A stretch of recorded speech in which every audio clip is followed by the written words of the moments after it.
Welcome to the show. Today I want to do something a little different from what I usually do. I briefly discussed this in the previous episode. I want to talk about something on my mind. And right now, what's on my mind is institutional evolution. I'm writing a piece about the evolution of the Queen Mothership in Swaziland, and so I want to talk about that a little bit. For me, it's an interesting problem. First, because if I read Swazi history, everyone seems to agree that the Queen Mothership emerges during the period of Somjalose and Vungunye, and that the Swazis consolidated the position of Queen Mother after this period. But as I read and think about it more, this seems patently ridiculous to me. I think there is something that starts to happen during the period of Mvungunya, but it is not consolidated in the form that we think of the Queen Mothership today until you get to the period of Tandile, and in particular until you get to the period of Labotsibe. So I want to look at this period of evolution of the Queen Mothership over time. What are the processes that lead to the emergence of the Queen Mothership? How does it evolve? How is it consolidated? Is it a sanitized process in which Swazi policymakers think we should do this, they do it, and it emerges just as Swazi people think it emerged? Is the crystallized form of the institution what existed at its conception? Well, obviously not. And so I wanted to look at this process because I think it's also important for thinking about institutional reform over time so that perhaps we do not become overly cynical as we see the upheavals that take place when new institutions are formed and they don't quite serve the purpose they are meant to serve. I am conservative and Burkean in my inclinations. I think the Englishman is right in that we should be careful in reforming things, in that sometimes when we overturn institutions, we don't understand the purposes they were actually serving, and we can do more harm than good. And I think to learn this lesson, you have to look back at history and ask yourself, how did this institution emerge? What purpose does it serve in the modern age? Did it serve this purpose at its conception? If not, how did it come to serve the purpose it served? And you realize that society is much more complex than you actually think. So let's dive into it. The Queen Mothership is, of course, seen as evolving during the period of Mvungunye and Somjalose. It is a reaction to the violence and upheaval during Mvungunye's reign. The reason you have all the violence and upheaval during his reign is because he is the first Swazi king to be able to marshal the regiments, the Amabutfo. The Amabutfo was an institutional innovation of the turn of the 18th century.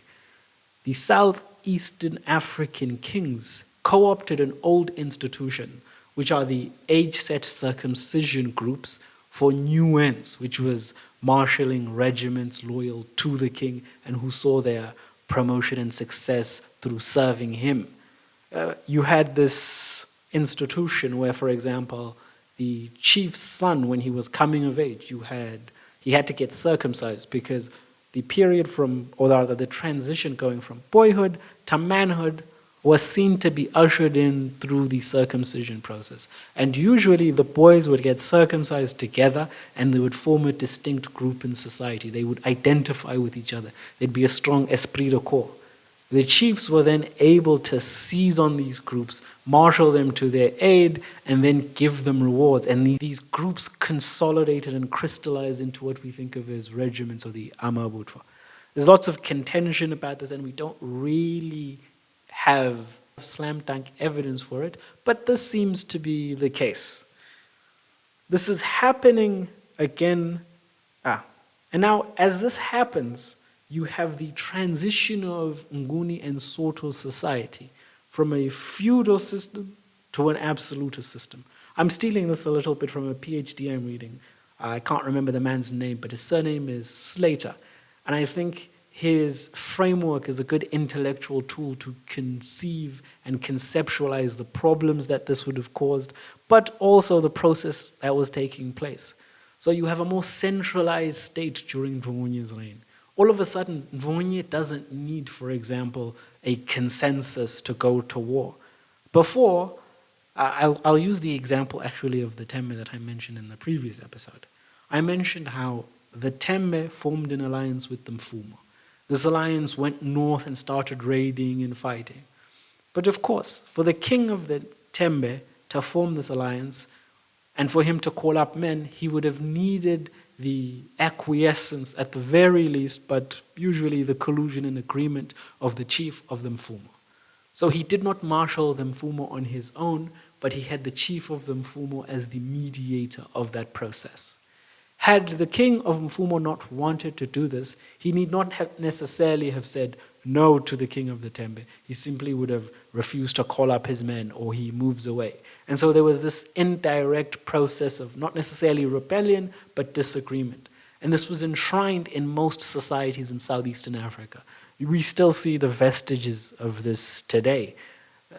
Nguni and Soto people are loath to directly oppose what they conceive of as, say, their bosses, for example.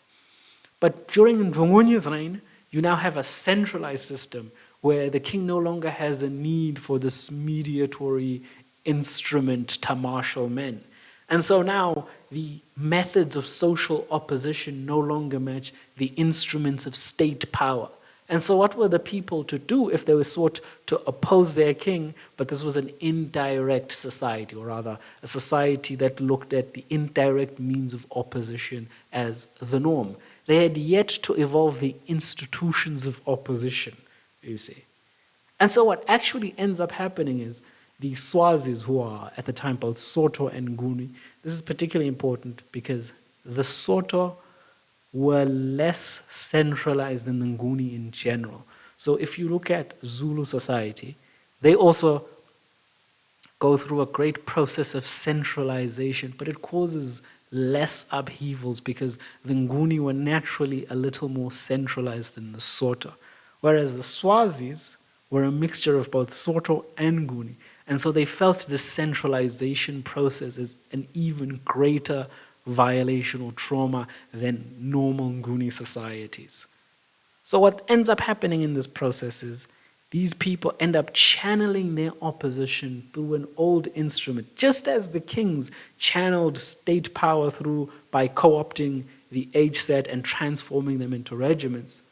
The Soto and the Ngunis, who are in fact the progenitors of the Swazis, channel their opposition through an institution that would not challenge the king's power, and an institution with which the king could engage in disagreement with without feeling it was treasonous. And this was his mother, of course.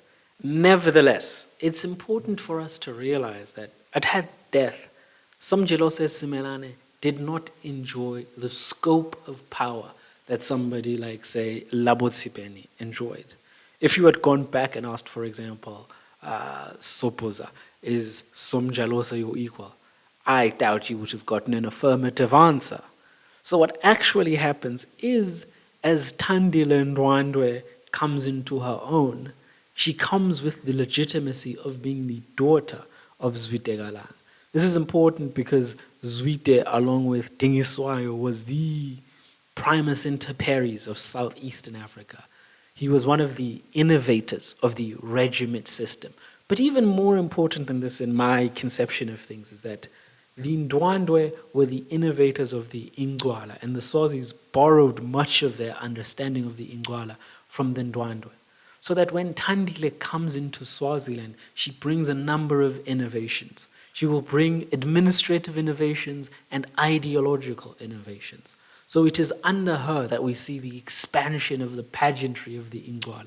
And the Ingwala serves as the primary ideological underpinning of Nguni chieftaincy or kingship even in Swaziland. The pride of place that the Queen Mother has during the Ingwala is also important because it also serves to elevate her role. Again, you also have during, I believe, the period of the Regency where Tandile is regent, the reorganization of the Swazi state, administrative reorganization.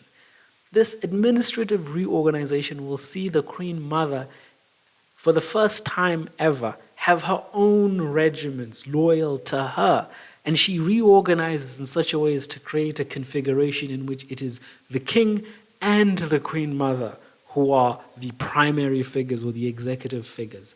But this is also important because during the minority of, say, Mbanzeni, the woman who will become queen mother colludes with Tandile and other members of the inner council to enshrine their place in power.